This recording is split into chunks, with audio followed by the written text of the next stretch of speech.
ছিলাম, তো এখানে আমি রেস করতাম, এটা প্যাশন থেকেই করা। তো বাংলাদেশে এসে দেখলাম যে এই ফিল্ডটা একদম খালি, আর অনেক আছে ট্যালেন্টেড যারা হচ্ছে রেস করতে চায়।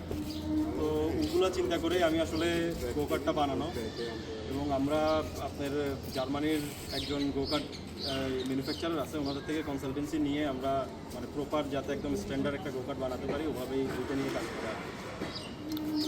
আমরা আগে তৈরি করেছি, আমরা আসলে বাংলাদেশে বলতে পারলে আমরা প্রথম 2022 থেকে আমাদের R&D চলছে। তো 24-এ এসে আমরা একটা ফাইনাল সেফ একটা গোকার্ট তৈরি করেছি। তো এরপরে আমরা হচ্ছে যে যেহেতু আমাদের রেসিং ট্র্যাক নাই, তাই আমরা ইভেন্ট করছি অ্যাট দিস মোমেন্ট। তো আমাদের অলরেডি 3-4টা ইভেন্ট হয়েছে, আমরা ইভেন্টের থ্রুই আগাতে চাচ্ছি, এবং কিছু যারা হচ্ছে ভালো রেসার ওদেরকে আমরা ইভেন্টের থ্রুই মানে ক্রিয়েট করতে চাচ্ছি আর কি, বা ওদেরকে বের করতে চাচ্ছি আর কি। তো ওইভাবেই। আর ওইটার সাথে যেটা ডিফারেন্স সেটা হচ্ছে যে ওইটা ইঞ্জিনে চালিত এবং এটা ইলেকট্রিক। আর দ্বিতীয় হচ্ছে আমারটা সেফটি সিকিউরিটি মেজার করেই বানানো, যেহেতু এটা শুধু আমার জন্য না, সকলে চালাবে ওই হিসাবে করা। তো আমি বলতে চাই এতটুকুই বলতে চাই, এটা বাংলাদেশের জন্য অনেক বড় একটা অ্যাচিভমেন্ট। হয়তো অনেকে এটাকে ওভারলুক করতেছে, বাট অন্যান্য স্পোর্টসের মতন এটাও বাংলাদেশের ফিউচার।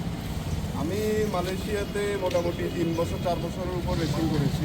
আমি মালয়েশিয়ার প্রফেশনাল গোকার্ট টুর্নামেন্টগুলো অ্যাটেন্ড করেছি, বাট বাংলাদেশে ওরকম কোনো প্ল্যাটফর্ম ছিল না। প্ল্যাটফর্ম থাকলেও ওগুলো ওই লেভেলের এক্সপেন্সিভ, যেটা আসলে অ্যাফোর্ড করা অনেক টাফ হয়ে যায় অনেকের জন্য।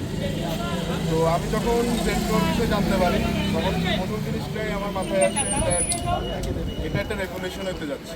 বাংলাদেশের মোটর স্পোর্টসের জন্য এটা অনেক বড় একটা রেগুলেশন হতে যাচ্ছে, কারণ অ্যাফোর্ডেবিলিটি যেহেতু অনেক বড় একটা ব্যাপার। আপনি যদি বাইরের থেকে একটা কার্ড আনতে চান, ওই একটা কার্ডের দাম 4.5 লাখ টাকা 5 লাখ টাকার উপর পড়তেছে, আর তার উপর দিয়ে ওইটার মেনটেনেন্স করা তো আরও টাকা।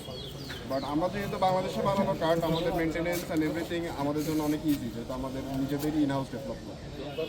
তো আমাদের যে চেসিসটা, এটা এখানে FIA স্ট্যান্ডার্ড মোটামুটি মেনটেন করে বানানো হয়েছে, ওইটার উপর বেস করে বানানো হয়েছে।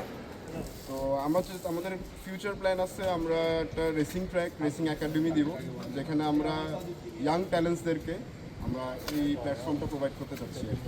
এর মাধ্যমে যাতে বিদেশে গিয়ে ওরা আমাদেরকে রিপ্রেজেন্ট করতে পারে আরও ভালোভাবে। অলরেডি আপনারা জানেন যে আমাদের বাংলাদেশ থেকে অনেক রেসাররাই বাংলাদেশকে রিপ্রেজেন্ট করে, বাট ওদের বিহাইন্ড দ্য স্টোরি যে অ্যামাউন্ট অফ এক্সপেন্স গেছে ওটা অনেক হাই। আর বাংলাদেশে আর আগে তো রেসিং লাইসেন্সও প্রোভাইড করা হতো না। সো এখন রেসিং লাইসেন্স প্রোভাইড করার জায়গা আছে, আমাদের নিজস্ব কার্ড আছে। ইনশাআল্লাহ শুধু একটা রেস ট্র্যাক হইলে আমরা অনেক ভালো ভালো ট্যালেন্টস বাংলাদেশ থেকে পাবো। সুন্দর কথা বলছেন। আমরা নিজেরাও সবাই মালয়েশিয়ায় ছিলাম, আসলে ওখান থেকেই রেসিংয়ের প্রতি প্যাশনটা বাড়ছে। আমরা মালয়েশিয়ায় দেখতাম সেপাং সার্কিট, আপনার ফর্মুলা 1-এর রেস হয়, বড় বড় গোকার্টের ট্র্যাক আছে। বাংলাদেশে যখন আসলাম দেখলাম এখানে কিছুই নেই। তো আশেপাশের দেশে আমরা ইন্ডিয়া, পাকিস্তান অনেক জায়গায় যাওয়া হয়েছে। ইন্ডিয়াতে আছে, আপনার পাকিস্তানে আছে, শ্রীলঙ্কাতেও আছে আপনার মোটর স্পোর্টস ইন্ডাস্ট্রি, কিন্তু বাংলাদেশে কিছুই নাই। তো ওই জিত থেকে, ওই প্যাশন থেকে আসলে শুরু করা। তো আমাদের গোল হচ্ছে যে আস্তে ধীরে করে হইলেও একটা পর্যায়ে গিয়ে একটা রেসিং একাডেমির সাথে একটা ভালো করে একটা ইন্ডাস্ট্রি এখানে যদি এস্টাবলিশ করতে পারি, বাংলাদেশ থেকে অনেকগুলো রেসার আপনার ইন্টারন্যাশনাল টুর্নামেন্ট, রেসিং টুর্নামেন্ট এগুলোতে পার্টিসিপেট করতে পারবে, দেশের নাম আরও উজ্জ্বল করতে পারবে।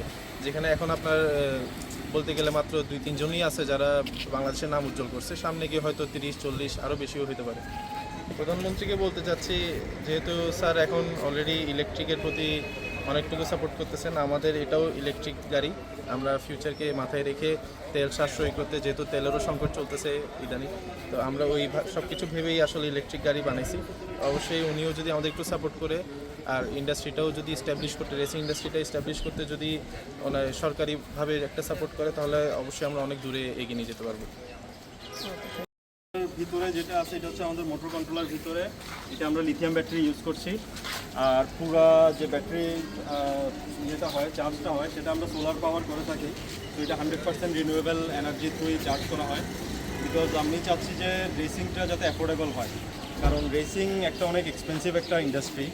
সো আমি চাচ্ছি যেহেতু রিনিউয়েবল এনার্জি দিয়ে আমরা এনার্জিটা রেসিংয়ের দিতে পারতেছি গো কার্টগুলার, তো আমি চাচ্ছি রেসিংটা যাতে খুবই অ্যাফোর্ডেবল হয়, এবং যারা মানে একাডেমিতে আসবে বা যারা শিখবে তাদের জন্য যাতে এটা খুব এক্সপেন্সিভ একটা স্পোর্টস না হয় আর কি, যাতে সবাই আসতে পারে এটাতে। তো এটা নিয়ে আসলে কাজ করা। আচ্ছা, আমাদের এটা আপনার রেসিংয়ের এটার অ্যাকচুয়ালি ইয়েটা ডিপেন্ড করে যে হচ্ছে যে স্পিডটা ডিপেন্ড করে আপনার রেসারের বডি ওয়েটের উপরে। সো একটা মানে স্ট্যান্ডার্ড বডি ওয়েট বা একটা স্লিম বডি ওয়েটের যদি মানুষের চিন্তা করেন, রেসারের চিন্তা করেন, তাহলে এটা around 60 to 65 kilometre per hour উঠে। আর এটার ইনস্ট্যান্ট টর্কটা হাই, যেহেতু এটার আপনি ইলেকট্রিক। আর আমরা যে ব্যাটারিটা ইউজ করছি সেটা থ্রু বিল লাইন নাই, আমরা 100% সোলারে চালাই এবং আমাদের গ্রাইন্ডিং, ওয়েল্ডিং থেকে শুরু করে যাবতীয় যা কাজ আছে আমরা সব কিছু সোলারের মাধ্যমেই করি। আমার ভিতরে একটা এনার্জি সিস্টেম স্টোরেজ আছে এবং আমরা ওইটা থেকেই কাজ চালাই আর কি। আমাদের ফুল ফ্যাক্টরিটা সোলারেই চলে।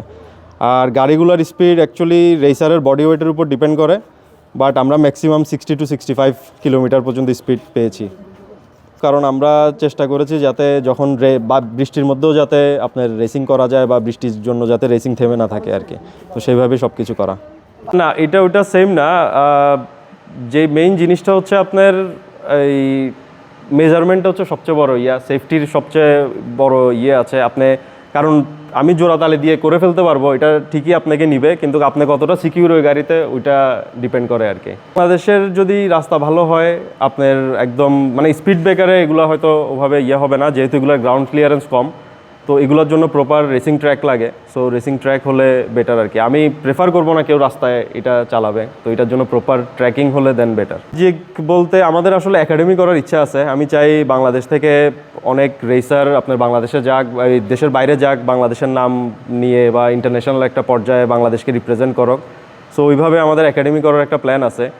সো এখন জায়গা নিয়ে এই জায়গা খুঁজছি আর কি। দিতে চাই যে ক্রিকেট, ফুটবল যেমন একটা স্পোর্টস মানে ন্যাশনাল স্পোর্টস, তো আমি চাই রেসিংটাকেও যাতে ওভাবে গণ্য করা হয় এবং রেসিং থেকেও যাতে অনেক যারা ট্যালেন্টেড আছে ওরা যাতে বাংলাদেশের নাম নিয়ে যাতে ইন্টারন্যাশনাল প্ল্যাটফর্মে বাংলাদেশকে রিপ্রেজেন্ট করতে পারে। তো ওইভাবে আমাদেরকে সাহায্য সহযোগিতা করলে আমরা একটা হয়তো প্রপার ট্র্যাক বা ইন্ডাস্ট্রি একটা ক্রিয়েট করতে পারবো।